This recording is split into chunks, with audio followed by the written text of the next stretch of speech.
Alright, so this is just kind of an impromptu video. It doesn't really have anything to do with what's going on in my life right now.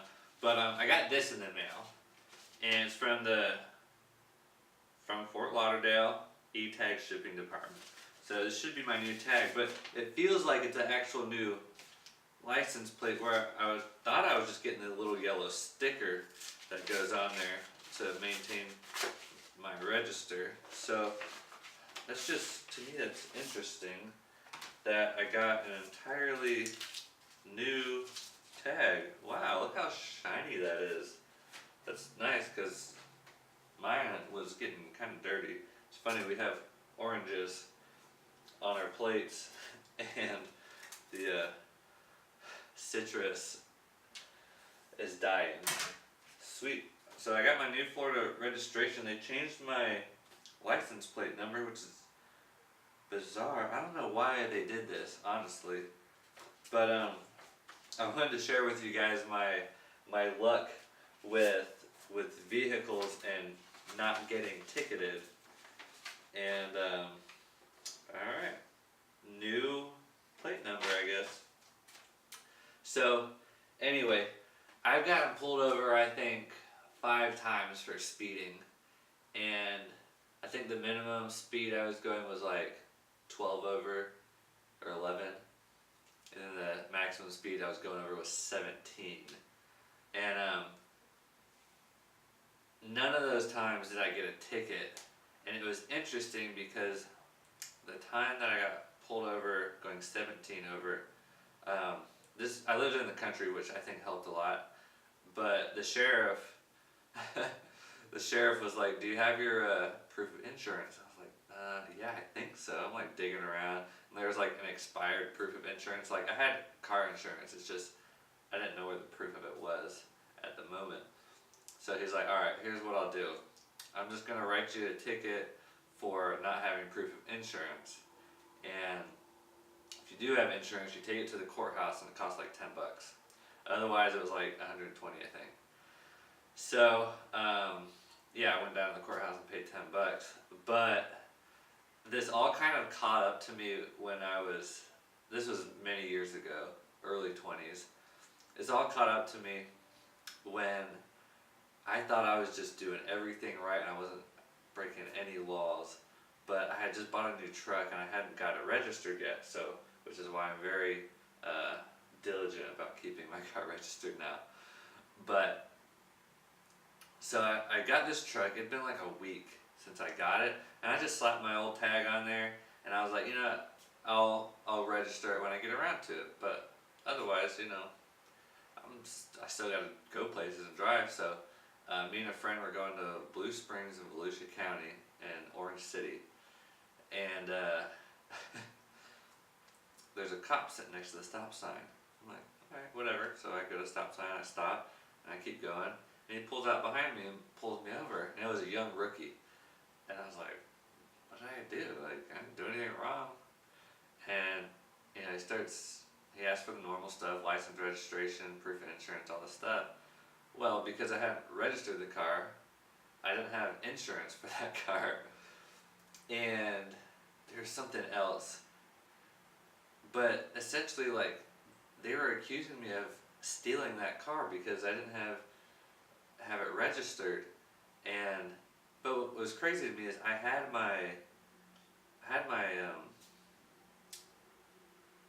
proof that I owned it. I don't remember what it's called. It's that paper that proves you own the title. I had the title with me, and it was signed by the previous owner and everything. So I could prove that I owned it. But anyway, it was a mess. But he didn't really know what to do with all of that. So he calls his superior. He comes over here, short, fat, bald guy, never smiled in his life, and oh gosh, he was awful. So he's like, "Alright, I need you to get out of the car." I'm like, "For what? Like, give me a ticket so I can just, like, you know, continue on to the Springs and enjoy my day." If I'm breaking the law, I don't mind paying a ticket at all. And so anyway, I get out and he looks at me. Now, remember, long hair, tie-dye shirt, short shorts. I'm about to go free diving. So he's like, "Do you have any drugs in the car? I was like, no. He's like, do you mind if I search? I'm like, well, I don't have any. Like, and like I know, I'm allowed to tell him no legally, but I learned that day what's legal and what's real are two different things. So the reality was, he was like, all right, put your hands on the car. So I put my hands on the car and he pats me down. I'm like, what are you doing? And then he grabs my hand and puts it behind my back. And I'm like, what is going on? He's like, if you move, it's resisting arrest. And I'm like, what? Like, arrest? In my eyes, I hadn't really done anything that big. Looking back, of course, I understand that you can't just drive unregistered vehicles around. Driving is a privilege and all that stuff. So, he cuffs me, and then he goes and searches my car. And I'm like this, blew my mind, because it just escalated from, no big deal, give me a ticket, to I might be going to jail. Like, I have always been such a good law-abiding citizen, for the most part. But it was just funny because all those times I had gotten pulled over for speeding and not gotten a ticket, I feel like that traffic karma just dumped on me right then. And so anyway, he cuffs me. He goes and searches the car. Of course, he didn't find any drugs, because I don't do drugs. And so he's like, well, I'll let the rookie finish this off. And I'm like, so am I going to jail or not? And he's like, it's up to him.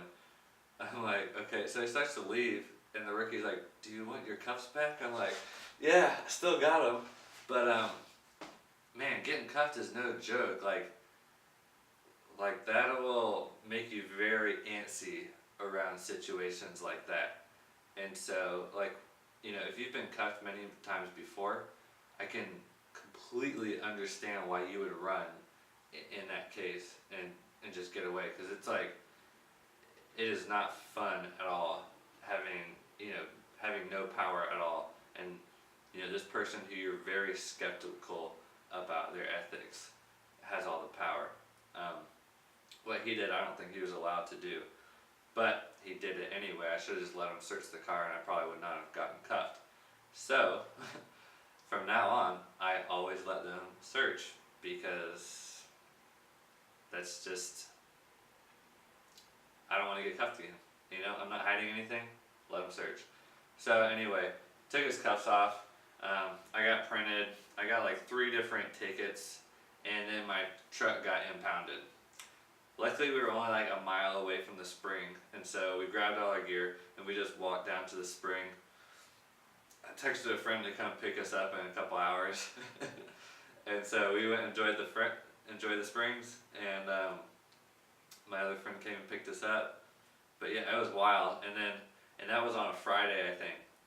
So I wasn't able to get my truck out of impound until the next Monday. And I worked on Monday. So early Monday morning, I had to figure out what impound lot this thing was in. So I had to call around. It was just a mess. I finally found it, and I got there. I was able to get there after work and get a friend to drive me there right before they closed. It ended up being $130 to get it out of the impound lot, and then I had to go to court. So I got everything squared away with the truck, got it registered and everything. Brought those documents to court. It was funny because everybody else there was there for possession of drugs or intent to deal. I'm like, man, these guys are criminals. I just was driving my truck that was unregistered on accident, kind of. But anyway, it was interesting. I went up there. I pled no contest. I'm guilty. So so I just went, showed him the documents. He gave me some papers. I showed it to someone else. And it was funny because they asked me if I owed them any fines. So I was like, nope. I just told them I didn't owe them anything. So I didn't even get a ticket for all of that. I just had to go to court and show that I could do it. And it was funny because after going to court, I went to the same spring, and me and another friend went freediving. So that's the story. That's the history of my traffic lawlessness and violations and everything. So there you go. But leave a comment. Tell me about your best traffic incidences or experiences with the cops. Yeah, that made me realize something about police in America today, and I don't want to say anything too negative because I totally understand the purpose of police, but just the way that one officer handled everything was just, to me, it was totally beside the mission and the purpose of police in our society. So, yeah, anyway, I'd love to hear about any of your experiences and what you think about that. So, and I know some of my viewers are ex-cops, so especially would really like to hear your perspective on the situation. But until next time, have a great day. Bye.